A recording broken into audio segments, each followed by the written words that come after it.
Greetings to you in the precious name of Jesus Christ. और आप सबको मैं यीशु मसीह के नाम से आपका अभिवंदन करता हूँ। Welcome to this Hindi episode of Events and Ministries. और मैं आप सभी का इस हिंदी इवेंशन मिनिस्ट्री की तरफ से जो एपिसोड है उस सब में आप सबका स्वागत करता हूँ। For today's meditation, let us turn to 1 Corinthians chapter 10, verse 12 and 13. और आज के लिए हम देखेंगे कि पहला कुरिन्थियों उसका 10 अध्याय उसका 12 और 13 वचन। So then, let him who thinks he stands take heed lest he fall. इसीलिए जो समझता है मैं स्थिर हूँ वो चौकस रहे कि कहीं गिर न पड़े। No temptation has taken you except that which is common to man, and God is faithful, who will not allow that you be tempted beyond what you are able, but will with the temptation also make the way out that you may be able to endure it. तुम किसी ऐसी परीक्षा में नहीं पड़े जो मनुष्य के सहने से बाहर है। परमेश्वर सच्चा है और वह तुम्हें सामर्थ से बाहर परीक्षा में ना पड़ने देगा, वरन परीक्षा के साथ निकास भी करेगा कि तुम सह सको। This passage deals with a temptation in human life. और ये जो पैसेज है ये बताता है कि जो जो मनुष्य के जीवन में जो परीक्षाओं की घड़ी आती है उसके बारे में ये बताता है। Temptation comes from the devil. और जो परीक्षाएं जो होती हैं वो शैतान की ओर से आती हैं। No temptation has come to you that is beyond human resistance. और कोई भी ऐसी परीक्षा की घड़ी तुम्हारे पास नहीं आएगी जो तुम्हारे सहने से बाहर होगी। But God is faithful to His promise. और लेकिन परमेश्वर सच्चा है अपने वायदों के प्रति। He is a compassionate God. और वो दया से भरा हुआ परमेश्वर है। But with the temptation, God will also provide the way out. और उस परीक्षा के साथ वो साथ में निकास भी देता है बाहर निकलने का। The Lord knows what you can handle. और परमेश्वर जानता है कि आप किन चीजों को संभाल सकते हैं।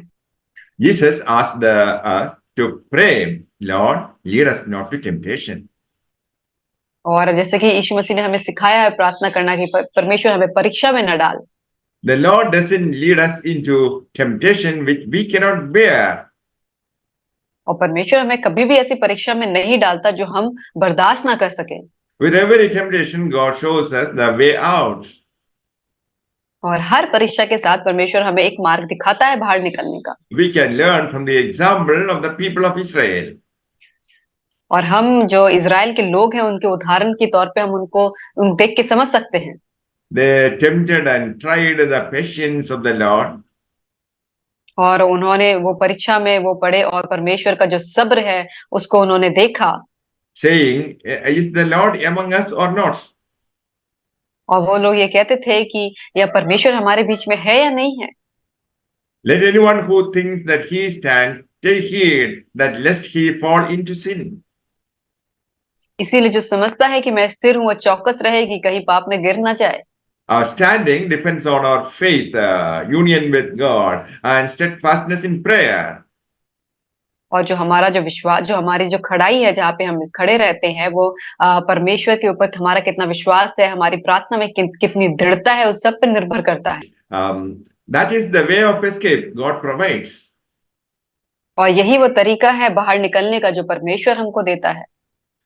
In spite of the way of escape, if a person chooses to sin, that will ruin his life. और अगर परमेश्वर जो हमें निकास देता है उसके बावजूद भी हम उसका चुनाव करते पाप करने का चुनाव करते हैं तो वो हमारे जीवन को बर्बाद कर देता है। Any person who rejects these conditions of living right will see that he cannot escape eternal punishment and death. और अगर कोई इंसान ये जो नैतिकता की बातें हैं उन सबको सुनने की बजाय उनको नकार दे तो उसे कोई भी उस जो अनंत सजा है और जो मौत है उससे कोई भी नहीं बचा सकता। The punishment inflicted upon Israel will be inflicted upon Christians if they backslide and sin after the example of Israel. और इज़राइल के उदाहरण को देखने के बाद भी अगर कोई विश्वासी उन सब पापों को करता है जो इज़राइल ने किए तो परमेश्वर वही सजा जो इज़राइलियों को दिया था वो उन विश्वासियों के ऊपर देगा। Lust for evil things, idolatry, fornication, tempting God, and murmuring were the major sins of Israel.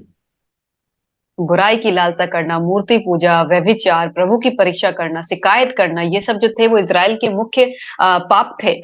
And we need the strength of God not to surrender to temptation. और हमें जो है परमेश्वर की ताकत की ज़रूरत है ताकि हम वो जो परीक्षा जो हमारी होती है उसके आगे हम अपना घुटने ना टेक दें।